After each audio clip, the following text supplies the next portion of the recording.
O que os cientistas descobriram quando finalmente decifraram as inscrições ocultas dentro do exército de terracota da China? E por que a descoberta perturbou historiadores do mundo todo? Considerados por muito tempo símbolos silenciosos do poder imperial, esses antigos guerreiros escondiam mensagens inesperadas.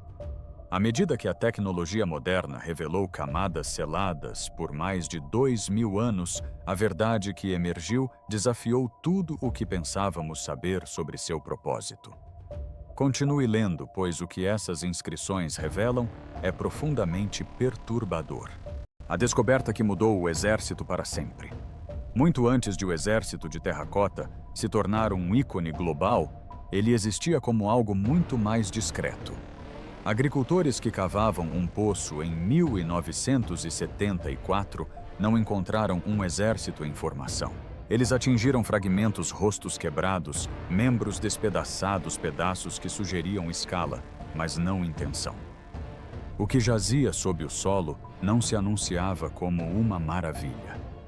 Revelava-se como destroços de algo imenso e inacabado. As primeiras anotações das escavações descreviam confusão em vez de admiração. Os primeiros arqueólogos esperavam encontrar estatuetas funerárias semelhantes a outras encontradas por toda a China. O que encontraram em vez disso foram figuras em tamanho natural, construídas com características individualizadas, posturas distintas e uma precisão anatômica que superava tudo o que se conhecia do período Qin. Não se tratava de um trabalho artesanal simbólico, era uma reprodução. À medida que mais terra era removida, padrões começavam a surgir. Os guerreiros estavam dispostos em agrupamentos táticos que reproduziam formações reais de batalha do final do século III a.C. A infantaria formava fileiras protetoras. Os arqueiros estavam posicionados para atingir alvos à distância. As unidades de comando ocupavam terrenos elevados. Não se tratavam de posições meramente cerimoniais. Elas refletiam a lógica militar vivida congelada na argila. A atenção inicialmente se concentrou na escala e no realismo, mas uma anomalia mais sutil passou praticamente despercebida. Algumas estátuas apresentavam irregularidades incompatíveis com a produção em massa padronizada. O espaçamento entre os dedos variava. As proporções faciais apresentavam pequenas variações. As impressões das ferramentas diferiam em ritmo e pressão. Essas inconsistências sugeriam não liberdade artística, mas sim interrupção. A datação por carbono confirmou a rápida construção sob extrema pressão de tempo. Registros históricos explicam o porquê. Qin Shi Huang começou a trabalhar em seu mausoléu imediatamente após ascender ao trono. Centenas de milhares de trabalhadores foram recrutados à força. Muitos nunca deixaram o local. O exército foi formado não ao longo de gerações, mas sim em função da urgência. Os decretos imperiais da época enfatizavam o controle, o sigilo e a obediência. Os trabalhadores eram divididos em unidades isoladas. A comunicação entre as equipes era restrita. O conhecimento era compartimentado. Cada grupo concluía sua tarefa sem compreender o plano geral. Essa estrutura impedia a sabotagem, mas também eliminava a responsabilidade. Conforme o processo de restauração avançava, os conservadores notaram algo perturbador. Certos guerreiros apresentavam sinais de modificação interna deliberada. A distribuição de peso era desigual. Surgiram espaços vazios onde a estrutura não os exigia. Esses vazios não foram danificados, mas sim criados por engenharia. Exames de raios-x realizados no início da década de 1980 confirmaram a presença de cavidades internas.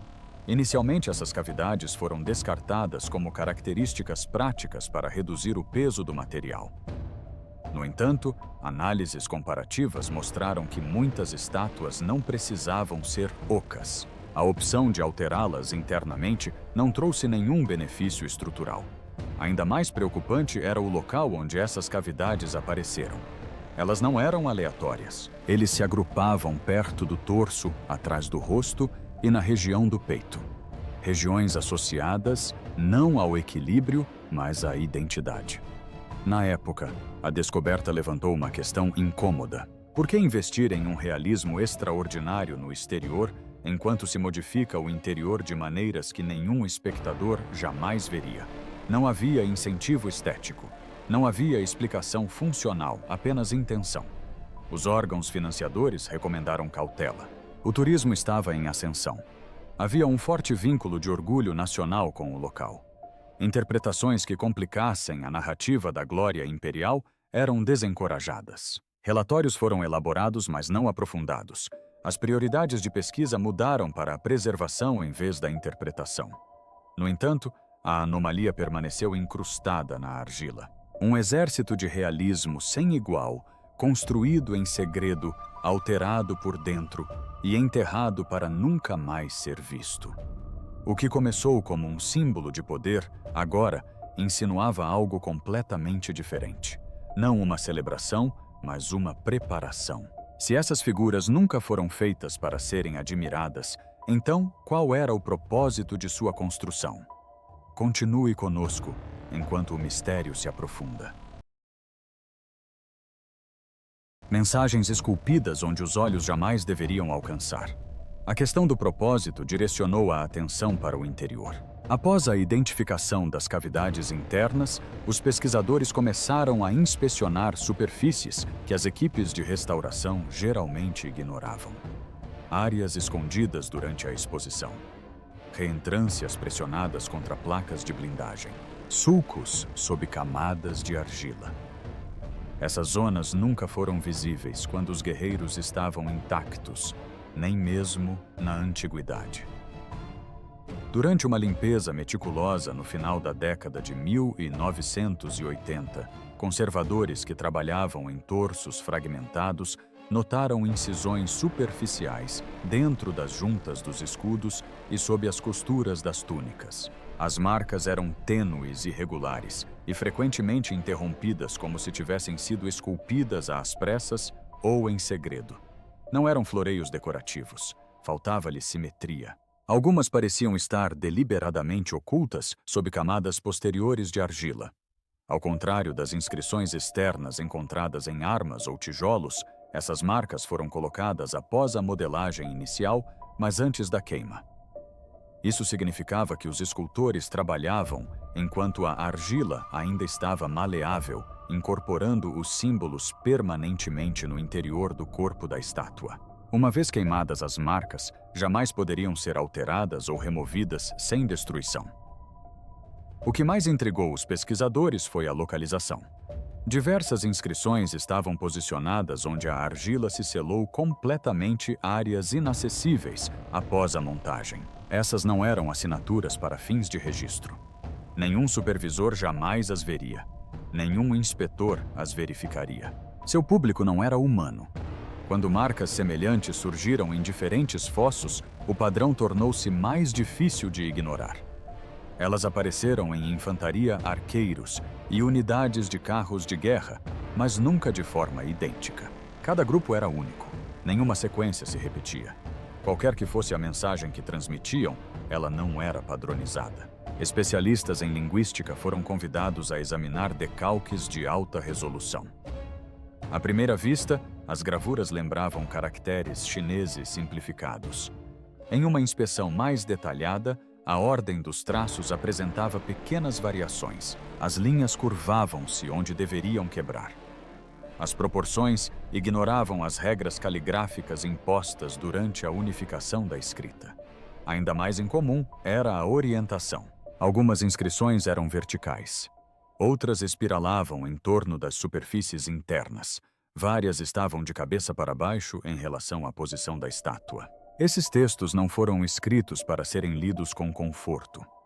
Foram concebidos para existir, não para comunicar de forma convencional. Os registros de escavação revelam hesitação. As equipes debateram se as marcas deveriam ser catalogadas como grafites, anotações de construção ou vestígios rituais. Nenhuma categoria se encaixa perfeitamente. As inscrições rituais em contextos funerários conhecidos eram tipicamente externas, visíveis e padronizadas. Essas técnicas eram ocultas, irregulares e profundamente pessoais em sua execução. Um pesquisador observou algo perturbador em um diário de campo particular. A pressão das incisões variava drasticamente dentro de uma mesma sequência. Algumas linhas eram rasas e hesitantes, outras entalhadas com força. Essa inconsistência sugeria uma oscilação emocional durante a escultura e não repetição mecânica. Uma análise mais detalhada revelou que as ferramentas utilizadas não eram instrumentos de gravação padrão. Estrias microscópicas correspondiam a instrumentos improvisados, possivelmente pedaços de madeira afiados ou fragmentos de osso. Oficinas oficiais produziam ferramentas de bronze. Essas marcas foram feitas com qualquer material que pudesse ser escondido. À medida que a conscientização aumentou, o acesso se tornou mais restrito. Certas valas foram interditadas. A documentação tornou-se mais lenta. Fotografias de marcações interiores ficaram escassas. Em publicações posteriores, as referências foram reduzidas a notas de rodapé ou omitidas por completo. Apesar da supressão, as evidências já haviam alterado o rumo da investigação. Não se tratavam de meras contagens administrativas, nem de indicadores de controle de qualidade. Foram colocadas onde a descoberta jamais deveria ter sido feita, usando ferramentas nunca autorizadas de uma maneira que resistia à classificação. Se essas gravuras foram feitas para perdurar, mas não para serem vistas, então, o que elas estavam preservando e a quem se dirigiam? Venha conosco explorar os recantos ocultos da história, quando a escrita deixa de se comportar como escrita. Uma vez que as inscrições ocultas foram reconhecidas como intencionais, os estudiosos se depararam com um novo problema. Os símbolos se recusavam a se comportar como linguagem. Os métodos epigráficos tradicionais falharam quase que imediatamente. Não havia gramática consistente, ordem de traços estável ou hierarquia reconhecível de sinais. Essas marcas resistiam a todos os sistemas de classificação conhecidos usados para a escrita chinesa antiga. Traçados detalhados revelaram um espaçamento irregular que desafiava o ritmo linguístico. Os caracteres se aglomeravam e de repente se dispersavam.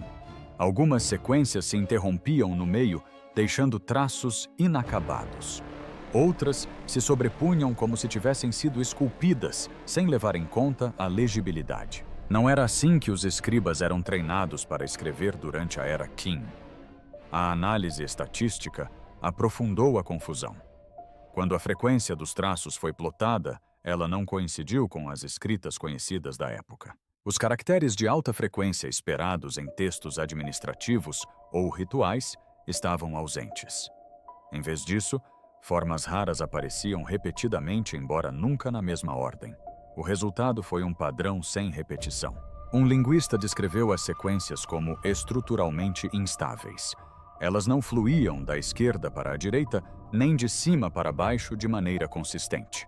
A direção mudava no meio da linha. Os símbolos giravam sem aviso prévio. Em vários casos, as inscrições pareciam retornar ao ponto de partida, criando circuitos fechados em vez de frases. Esse comportamento questionava a própria ideia de que as marcas deveriam ser lidas. Os sistemas de escrita são projetados para transmissão. Essas inscrições pareciam projetadas para contenção. O significado não progredia. Dobrou-se para dentro. Estudos comparativos descartaram as escritas esotéricas conhecidas. Elas não correspondiam aos talismãs taoístas que seguem regras simbólicas rigorosas. Elas divergiam da escrita em ossos oraculares que utiliza estruturas de adivinhação previsíveis. Não tinham nada em comum com a taquigrafia jurídica usada pelos administradores Qin. Cada possível paralelo desmoronou sob análise minuciosa. O que substituiu a análise linguística foi o mapeamento espacial. Os pesquisadores começaram a mapear onde as inscrições apareciam dentro das estátuas em relação à posição do corpo. Um padrão surgiu que não tinha nada a ver com palavras. Os símbolos se agrupavam perto do peito da garganta e da parte inferior do abdômen. Áreas tradicionalmente associadas na cosmologia antiga à respiração, à intenção e à vitalidade. Essa descoberta redirecionou a interpretação, afastando-a da comunicação e direcionando-a para a função. Se as esculturas não tinham a intenção de transmitir informações, talvez devessem interagir com o espaço, o material e a forma. A própria estátua tornou-se parte do sistema. A análise da composição da argila acrescentou outra camada. As regiões com inscrições apresentavam diferenças sutis na densidade mineral. Essas não eram variações naturais. A argila havia sido misturada de forma diferente, possivelmente para reagir ao calor, à pressão ou à vibração de uma maneira específica durante a queima. Arqueólogos experimentais tentaram replicar o fenômeno. Quando símbolos semelhantes foram esculpidos em argila não queimada e submetidos a condições de forno que reproduziam as técnicas da era Qin, microfraturas se formaram ao longo das linhas esculpidas. Os símbolos criaram caminhos de tensão dentro da estátua, alterando a forma como ela envelheceu e rachou ao longo do tempo. Isso sugeria uma intenção que ia muito além da decoração. As esculturas alteravam o comportamento físico da estátua. Elas influenciavam a durabilidade, os padrões de fratura e a ressonância interna. Essas não eram marcas passivas, eram intervenções ativas. Nessa fase, a ideia de escrita começou a se dissolver. O que restou foi um sistema que utilizava elementos visuais familiares, mas rejeitava completamente a linguagem. As gravuras funcionavam mais como instruções incrustadas na matéria, legíveis apenas pelo efeito e não pela interpretação.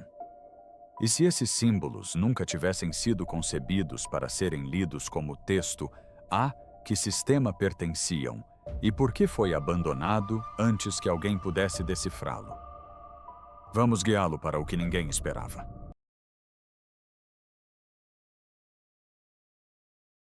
As ideias que a academia se recusava a abordar. À medida que as explicações convencionais ruíam a conversa, migrou dos laboratórios para as salas de conferência. Acadêmicos que haviam chegado a becos sem saída com a análise de materiais começaram a divulgar interpretações alternativas discretamente, muitas vezes extraoficialmente. Essas ideias não questionavam as evidências. Questionavam a estrutura usada para compreendê-las. Uma das primeiras propostas sugeria que as inscrições funcionavam como âncoras rituais, em vez de mensagens. Nessa perspectiva, as estátuas não representavam soldados, mas sim participantes de um sistema cerimonial mais amplo. As esculturas não eram feitas para serem interpretadas, mas sim ativadas por meio de sua localização, quantidade e proximidade. O significado só emergia quando o exército era considerado como um todo. Outra interpretação baseou-se em práticas funerárias menos conhecidas, registradas fora do cânone imperial. Certas tradições pré-parentais tratavam os objetos funerários como recipientes e não como símbolos. Acreditava-se que esses recipientes continham estados de transição entre a vida e a morte. Os defensores dessa teoria argumentavam que os guerreiros foram concebidos para conter algo não resolvido e não para comemorar algo concluído. Uma hipótese mais controversa focava na sequência. Os pesquisadores observaram que quando os fossos eram mapeados na ordem de construção, em vez da ordem de escavação, a distribuição das estátuas alteradas seguia uma progressão. As inscrições surgiram mais cedo em algumas zonas e desapareceram completamente em outras. Isso sugeria experimentação em vez de planejamento uniforme. Essas teorias compartilhavam um problema comum. Nenhuma delas poderia ser comprovada sem reformular o próprio contexto. Aceitá-las exigiria abandonar a ideia de que o exército era um monumento estático. Implicaria em processo adaptação e fracasso dentro de um projeto imperial que a história descreve como absoluto. A revisão por pares tornou-se uma barreira em vez de uma porta de entrada. Artigos submetidos a periódicos importantes foram devolvidos com objeções vagas. A metodologia foi considerada especulativa. As conclusões foram consideradas não verificáveis. Os pedidos de revisão solicitavam aos autores a remoção justamente dos elementos que tornavam as descobertas distintas. Vários pesquisadores tentaram chegar a um acordo. Eles suavizaram a linguagem, reduziram o escopo e formularam as conclusões como questões em aberto. Mesmo assim, as publicações estagnaram. Sem o apoio oficial, o acesso aos dados das escavações tornou-se mais difícil de garantir. Os convites para projetos colaborativos cessaram silenciosamente. O que restou existia em fragmentos resumos de conferências que nunca foram expandidos, apresentações em workshops assistidas por pequenos públicos de confiança, anotações marginais trocadas entre colegas. Nada disso entrou na narrativa oficial. Um arqueólogo descreveu posteriormente a atmosfera como uma quarentena intelectual. Os dados não foram contestados, mas a discussão em torno deles foi contida. Ao isolar cada ideia como incompleta, o padrão mais amplo nunca precisou ser abordado. A resistência institucional não foi motivada apenas por questões políticas. Havia também o receio de que o precedente fosse quebrado. Se o exército de terracota pudesse ser reinterpretado como algo instável ou experimental, então outros sítios arqueológicos fundamentais poderiam precisar ser reexaminados. Cronologias inteiras poderiam ser flexibilizadas. As agências financiadoras priorizaram trabalhos mais seguros. Restauração, gestão do turismo, conservação superficial. As pesquisas que preservaram a imagem de certeza avançaram. As pesquisas que introduziram ambiguidade, não. Com o tempo, a discussão caiu no esquecimento. Acadêmicos mais jovens foram aconselhados a evitar o tema caso desejassem seguir carreira. Figuras importantes se aposentaram sem publicar suas anotações. O que restou foi um arquivo de ideias que nunca vieram à tona. A própria recusa tornou-se dado. Quando um assunto resiste à explicação interdisciplinar, à razão, muitas vezes não é a falta de evidências, mas o excesso de implicações. As ideias que envolviam as inscrições não fracassaram por serem fracas. Fracassaram porque apontavam para um caminho que ninguém queria seguir. Quais foram os resultados quando alguém tentou testar todas essas linhas de pensamento independentes que haviam sido abandonadas de uma só vez? Continue lendo para descobrir a próxima reviravolta. Os experimentos que terminaram sem registros. Eventualmente, a especulação deu lugar à impaciência. Um pequeno grupo de pesquisadores decidiu que a mera interpretação jamais resolveria a questão. Se o sistema não pudesse ser explicado teoricamente, teria que ser testado fisicamente. Esses esforços não começaram como programas oficiais. Iniciaram-se como testes internos limitados enquadrados como estudos de conservação. O primeiro passo envolveu a digitalização não invasiva, além dos protocolos padrão. Em vez de se concentrarem na integridade estrutural, as equipes começaram a mapear os vazios internos em relação à densidade da argila circundante. O que surgiu não foi um esvaziamento aleatório, mas uma arquitetura interna deliberada. Canais nichos e câmaras seladas surgiram em configurações que não tinham qualquer propósito conhecido de preservação. Encorajados por esses resultados, seguiu-se uma decisão controversa. Diversas estátuas danificadas, já fragmentadas a ponto de não serem mais visíveis ao público, foram selecionadas para a abertura parcial. O processo foi conduzido fora das instalações da empresa sob estrita confidencialidade. Não foi concedido acesso à imprensa. A documentação foi mínima. No interior, os pesquisadores encontraram uma construção em camadas nunca antes descrita em estatuária da era Qin. Alguns espaços internos eram revestidos com misturas de argila mais fina. Outros continham vestígios de resíduos incompatíveis com solo de sepultamento. A análise química sugeriu que material orgânico já havia estado presente, embora sua natureza exata não pudesse ser identificada. Especialistas em tradução foram novamente chamados desta vez para trabalhar em conjunto com cientistas de materiais. Sua tarefa não era decifrar símbolos, mas observar como as sequências gravadas se alinhavam com as características internas. Em vários casos, as inscrições correspondiam precisamente a cavidades seladas, como se marcassem posições em vez de transmitirem linguagem. Testes adicionais introduziram vibração controlada e exposição a frequências sonoras. Isso se baseou em um modelo especulativo que propunha que as estátuas interagiam acusticamente com o ambiente ao seu redor. Quando submetidas a faixas específicas de baixa frequência, micromovimentos foram detectados ao longo dos caminhos de tensão esculpidos e identificados anteriormente. As estátuas responderam, no entanto, de forma sutil. Essas descobertas nunca foram formalmente relatadas. Na metade da fase de testes, a supervisão aumentou abruptamente. Revisores externos foram designados. Os registros de acesso foram reforçados. Os pedidos de digitalização adicional foram negados sem explicação. Em poucos meses, o projeto perdeu completamente o apoio institucional. Nenhum artigo final foi submetido. Nenhuma conclusão foi publicada. Os equipamentos foram redistribuídos. Os membros da equipe foram transferidos para departamentos não relacionados. Alguns contratos não foram renovados. O que resta dos experimentos existe apenas indiretamente. Há lacunas nos registros de estoque. Conjuntos de dados incompletos arquivados sem resumos. Referências a códigos de projeto que não levam a lugar nenhum. Quando pesquisadores posteriores solicitaram acesso, foram informados de que os materiais não existiam ou haviam sido arquivados incorretamente. Vários participantes admitiram posteriormente o envolvimento, mas apenas em privado. Os relatos divergiam em detalhes, mas convergiam quanto ao resultado.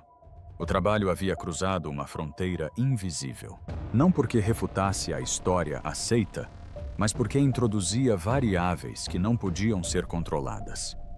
Um ex-conservador descreveu um momento em que a discussão simplesmente parou, sem aviso prévio, sem discussão. Num dia, o trabalho era incentivado. No dia seguinte, era tratado como se nunca tivesse existido. As explicações oficiais citaram o realinhamento orçamentário e preocupações com a preservação. Extraoficialmente, havia a preocupação de que novos testes pudessem transformar todo o local de um monumento comemorativo em algo funcional, dinâmico e inconclusivo. O próprio apagamento tornou-se o sinal mais forte. Raramente uma pesquisa é abandonada de forma tão completa, a menos que suas implicações superem seu valor. Os experimentos não falharam. Eles foram interrompidos. Imagine que testes físicos revelassem resultados inexplicáveis. O que aconteceria se a tecnologia se tornasse capaz de extrair respostas sem autorização? Acompanhe-nos enquanto os segredos se tornam ainda mais obscuros. A tecnologia revela as vozes dentro da argila. O túmulo do imperador e o silêncio que ali permanece. Todos os caminhos levam para dentro. Com os guerreiros não mais vistos como esculturas inertes, a atenção inevitavelmente se volta para o espaço que eles foram construídos para servir. No centro do vasto complexo funerário, encontra-se o túmulo intacto do próprio Qin Shi Huang, selado, sob um enorme monte de terra que permaneceu intocado por mais de 2 milênios. Ao contrário do exército, o túmulo não está escondido por acaso. Registros antigos o descrevem como deliberadamente projetado para resistir a intrusões muito tempo depois do colapso da dinastia. Textos históricos mencionam rios de mercúrio, armadilhas mecânicas e câmaras seladas projetadas para funcionar indefinidamente. Essas descrições foram por muito tempo consideradas exageradas. Análises modernas do solo confirmaram níveis elevados de mercúrio ao redor do monte, validando pelo menos parte do alerta. Por isso, as escavações nunca avançaram além do perímetro. A tumba não é preservada apenas por reverência, mas também por incerteza. Ninguém pode afirmar com certeza quais são as condições em seu interior ou que danos irreversíveis a exposição a ele poderia causar. O risco não é hipotético. O vapor de mercúrio permanece ativo. O colapso estrutural é possível. Uma vez aberta a tumba, não pode ser selada novamente. O complexo ao redor amplifica a sensação de cautela. Cada passagem, cada corredor, cada fosso parece ter sido colocado deliberadamente para criar uma zona de amortecimento, uma zona de incerteza.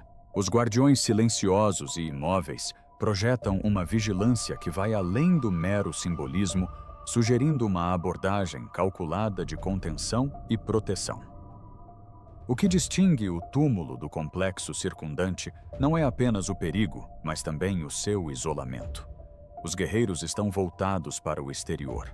Eles estão posicionados para guardar, confrontar e absorver. O monte permanece silencioso atrás deles, selado e intocado. A relação entre os dois sempre foi presumida, mas nunca examinada à luz de descobertas recentes. Se o exército carrega estados internos, então, o túmulo se torna mais do que uma câmara funerária. Ele se torna um destino. A questão não é o que está dentro, mas o que deveria chegar lá.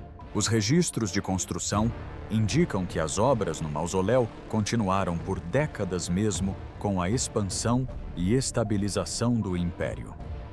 Recursos foram desviados. Cotas de mão de obra aumentaram.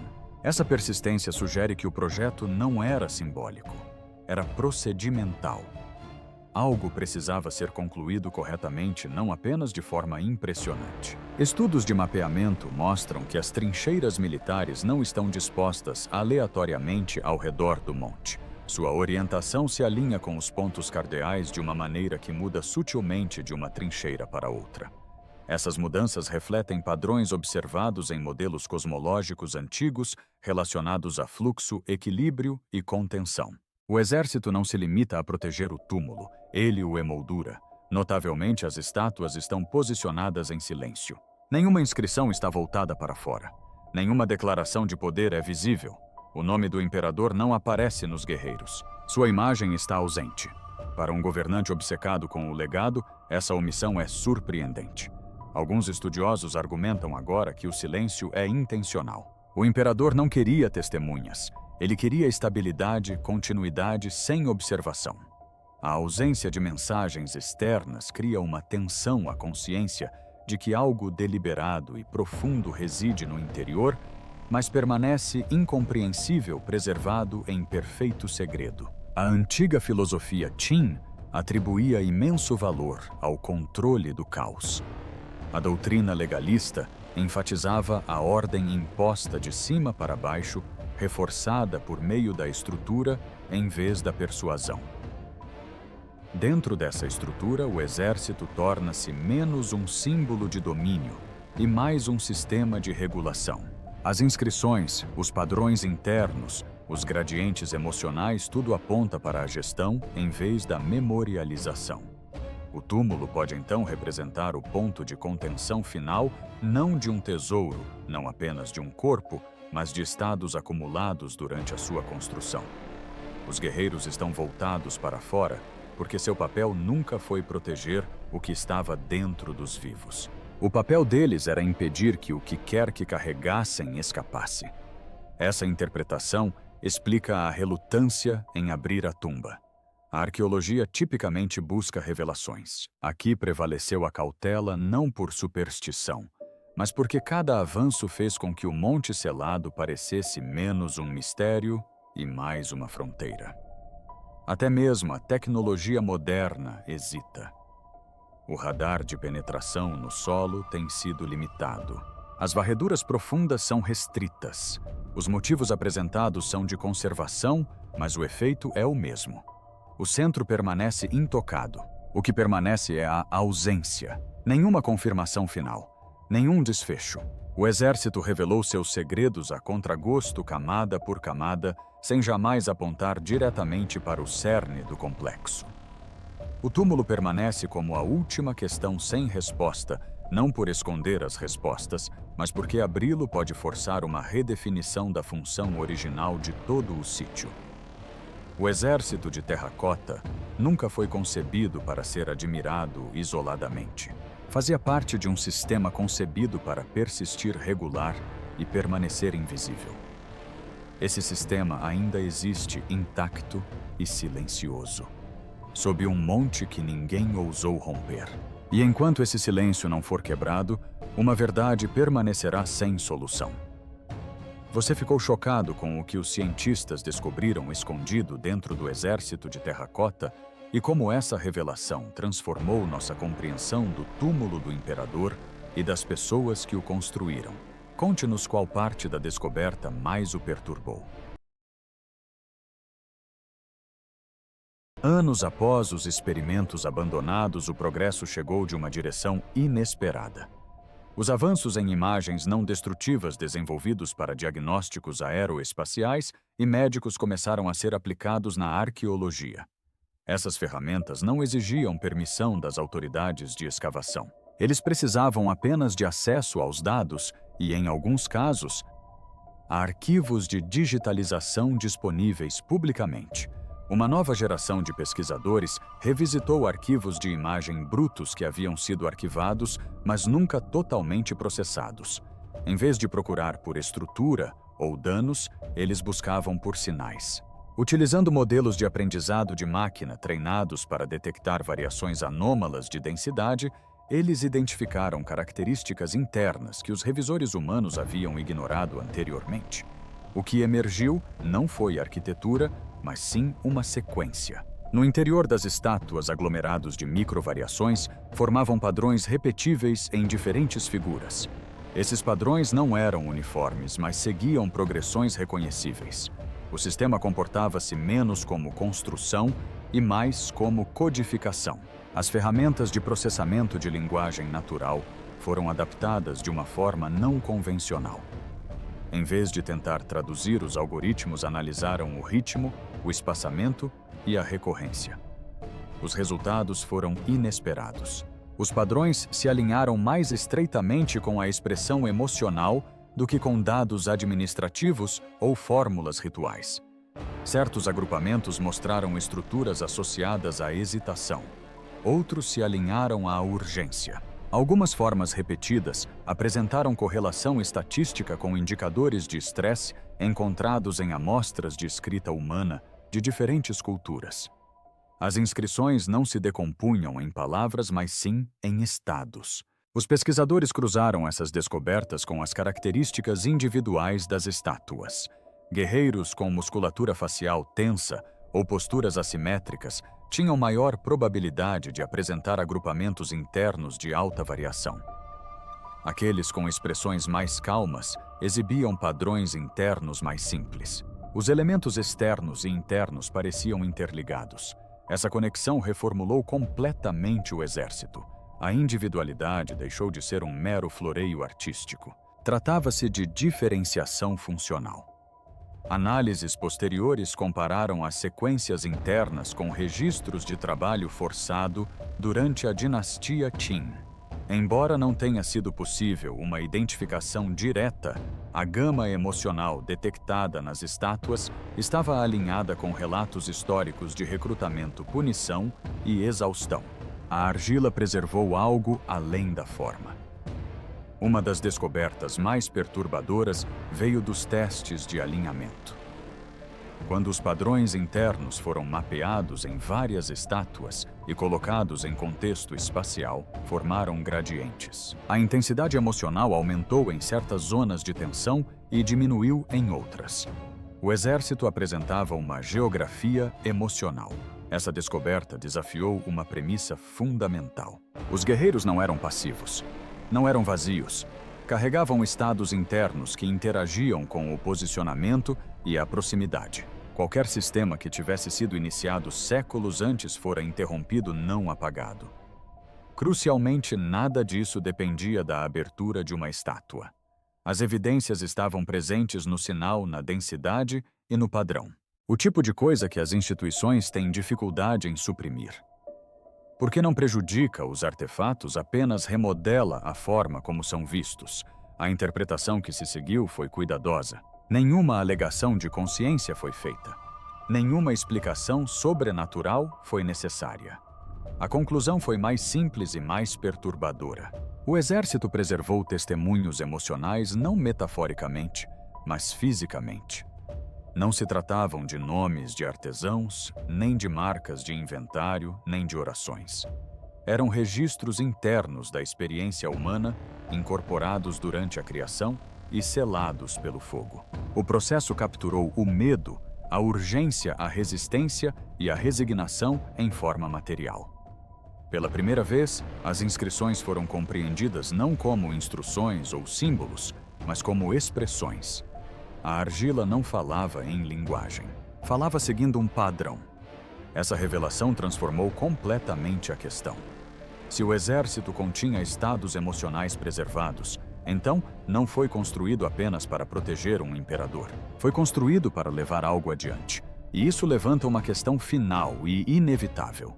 Se os guerreiros eram receptáculos, o que estava reservado para o espaço que permanece selado, o que aguarda sob o monte intocado, no centro do complexo, onde nenhuma tecnologia ainda teve permissão para explorar, venha conosco a verdade que nunca deveria ter vindo à tona.